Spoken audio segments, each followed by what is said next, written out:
There's a strip of grass in front of my neighbor's house in Oregon that gets watered every morning at 6 a.m. for 11 minutes on a timer he does not control, connected to a company he has never met, and it costs him $140 a month. Across the ocean in Kyoto, my grandfather's garden has not been watered by a machine in 400 years. It has never once needed to be. My name is Akira Suzuki. I trained for 12 years under my grandfather in a temple garden in Kyoto's Higashiyama district.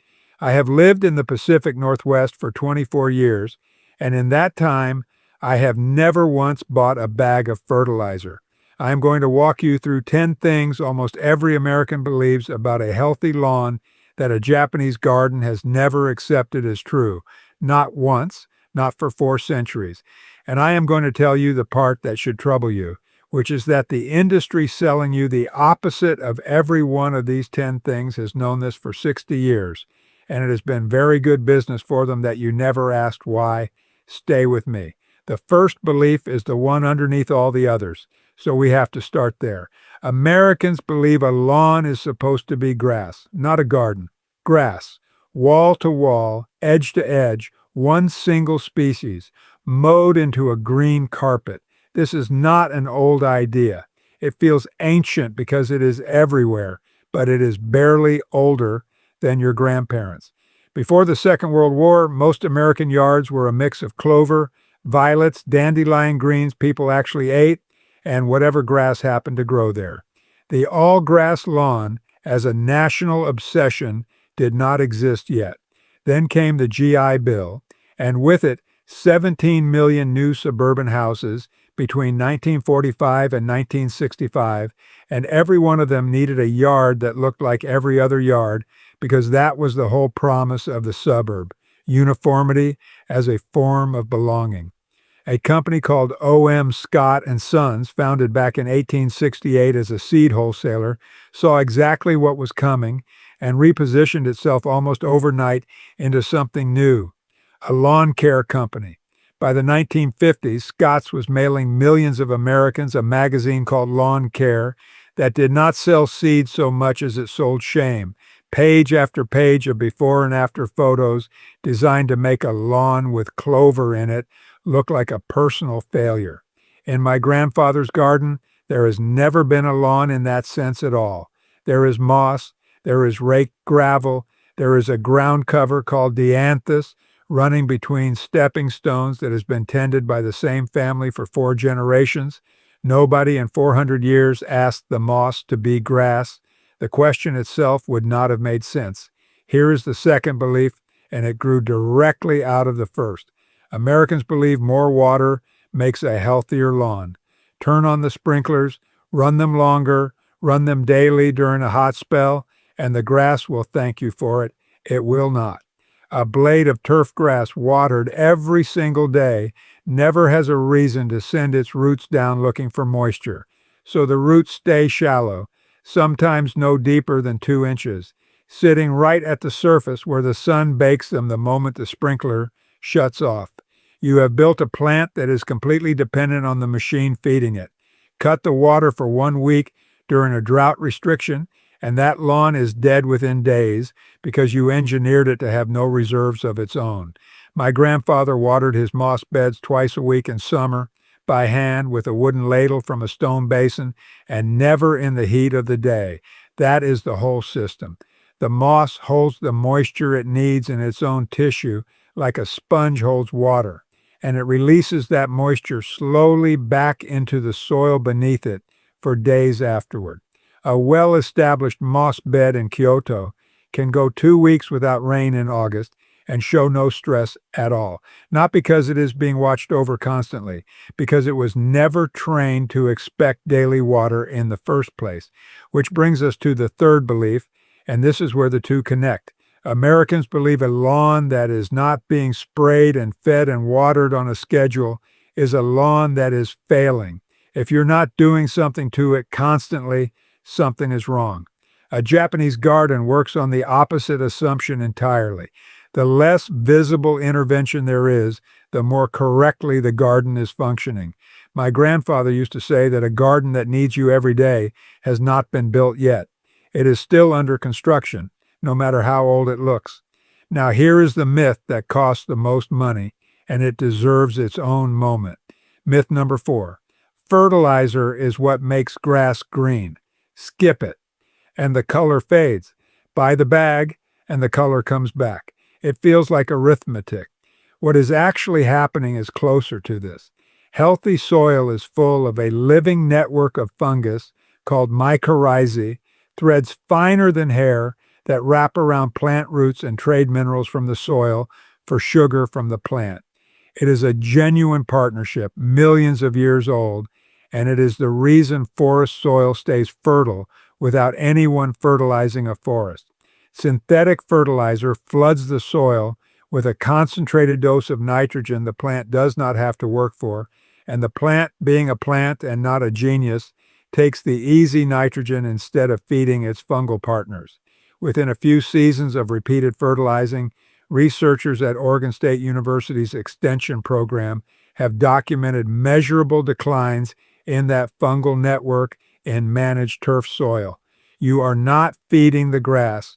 You are training it to stop feeding itself, which means the next season it needs the bag again. A little more of it this time, forever. My grandfather's soil has been fed exactly one thing for 400 years, the fallen leaves of the maples above it, left where they land through most of autumn, and one thin layer of finished compost worked in each spring, made from the garden's own trimmings and nothing else. That is the entire fertilizer program. It costs him nothing because there is nothing to buy. Myth 5 follows right behind it. Americans believe grass has to be cut short and cut often to look cared for. 2 inches, sometimes less, mowed every 5 to 7 days through the growing season.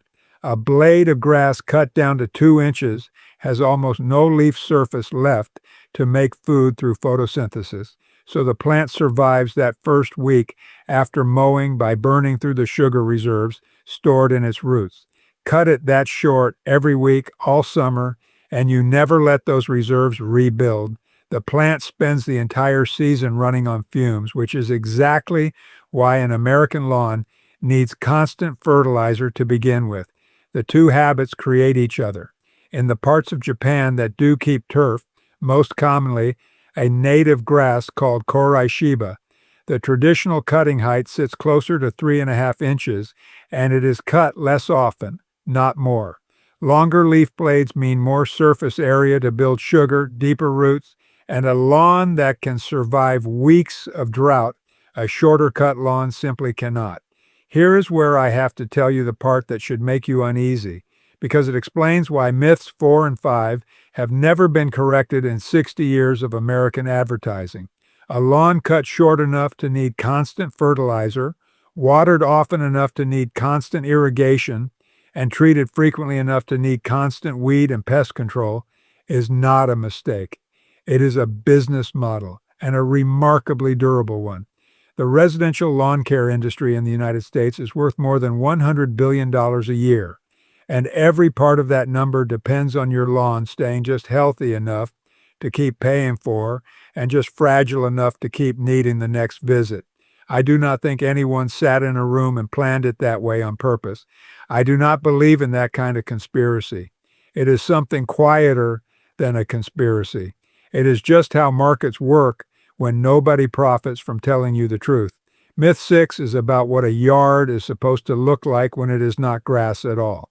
Americans believe bare soil, gravel, or exposed ground is unfinished, embarrassing, the thing you cover up before company comes over. Walk into Ryoanji Temple in Kyoto, built in the 1450s, and the most famous garden in the country is 15 rocks sitting in a rectangle of raked white gravel. No grass anywhere, no flowers anywhere. It is called Karasansui, dry landscape, and it has drawn visitors for over 500 years, specifically because there is almost nothing growing in it. The bare ground is not the absence of a garden, it is the garden. Myth 7 sits right next to it. Americans believe a beautiful yard means one uniform texture, one plant repeated everywhere, because that reads as neat. Every real Japanese garden I have ever worked in does the opposite on purpose. Moss beside gravel, beside a single maple, beside stepping stones spaced unevenly apart, each material announcing where the others end. My grandfather called this contrast without disorder, and it is the single word most first-time American clients ask me to remove from their own yards before I have even finished the design, because it does not look like what they were taught a finished yard should look like. Which gets us to the sprinkler timer I mentioned at the start of this. Myth 8. Your lawn needs an automated irrigation system running on a schedule regardless of the weather, because checking the soil yourself is inconvenient. A timer set to run at 6 a.m. every day, rain or not, is not watering your yard. It is watering a number on a dial that somebody installed once and nobody has adjusted since. My grandfather never owned a timer in his life. He walked the garden every morning before breakfast and touched the soil with 2 fingers.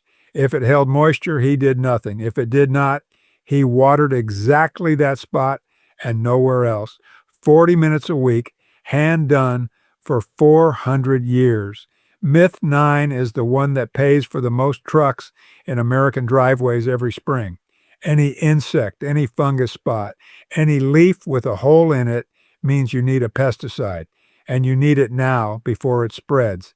What actually spreads more often than the pest itself is the treatment. Broad pesticides do not distinguish between the insect eating your leaf and the predator insect that would have eaten that insect for you within the week. Kill both, and you have removed the only thing capable of keeping the pest population in check without a chemical, which means you will be buying the next round of pesticides sooner than you think, for a problem your own last treatment helped cause. And now, the 10th myth, the one that took me the longest to unlearn when I first arrived in this country, because it looked so obviously correct that questioning it felt strange. Americans believe a lawn's edge, where the grass meets the walkway or the flower bed, has to be cut crisp, straight, and hard, trimmed with a string trimmer until it looks almost drawn with a ruler. In the oldest gardens I trained in, the edge is never hard. Moss creeps slightly over the stone. A gravel path softens where a ground cover has been allowed to spill an inch across the border. This comes from a much older idea in Japanese aesthetics called wabi-sabi, and I want to be careful translating it for you because most articles online get it wrong. It does not mean sloppy, and it does not mean unfinished. It means the beauty in something that shows it belongs to a living process rather than a factory. A hard trimmed edge announces that a machine was just here. A soft edge announces that a season is happening. My grandfather trimmed the moss edges of his garden with hand shears twice a year by eye, and every other week of the year he let the border move exactly as much as the plant wanted to move. I want to be fair to you here, and this is the one place I have to correct something I have let people believe about my own work for years, because it is not quite true, and pretending otherwise would make everything else I have told you a little less trustworthy. People hear all of this and assume a Japanese garden is low maintenance, easier than a lawn, less work overall. It is not less work, it is different work, and some weeks it is more work, not less. Moss cannot be sprayed clean of a single stray weed seedling. Every one of them gets pulled out by hand on my knees several times a week during the growing season, because a chemical strong enough to kill the weed would kill the moss right alongside it. There is no shortcut version of this. What we removed was not the labor. What we removed was the dependency on a company to do that labor's chemical equivalent for you at a price that goes up every year you keep paying it. That is the whole difference, and I think it is worth saying plainly. A lawn care subscription trades your money for someone else's labor and a chemical shortcut. A garden like my grandfather's trades your own hands for independence from that whole arrangement. Neither one is free. Only one of them keeps sending you a bill. So here is what I want to leave you with, and here is what I want you to actually try, because 10 myths without 10 replacements is not much use to you on a Saturday morning. Stop watering on a timer. Check the soil with your fingers before you turn anything on. Raise your mower deck to 3.5 inches and mow less often, not more. Leave this autumn's leaves where they fall on at least one bed instead of bagging every one of them at the curb. If you have a shaded, struggling patch of grass that has never once looked good no matter what you have fed it, stop fighting it and let a moss test plot take its place instead. A square yard of transplanted moss costs less than one bag of the fertilizer you would have bought to keep fighting that same patch next spring. And the next time something eats a leaf in your yard, wait 7 days before you spray anything at all, and watch whether something else eats the thing that was eating your leaf first. None of this requires 400 years or a temple garden of your own. It requires deciding that your yard's job is to be alive, not to be a green carpet that someone bills you monthly to keep pretending is healthy. Tell me in the comments which one of these 10 surprised you the most, and tell me honestly whether your own lawn is on a sprinkler timer right now, because I read every one of these, and I want to know how many of you are paying for water your soil never asked for.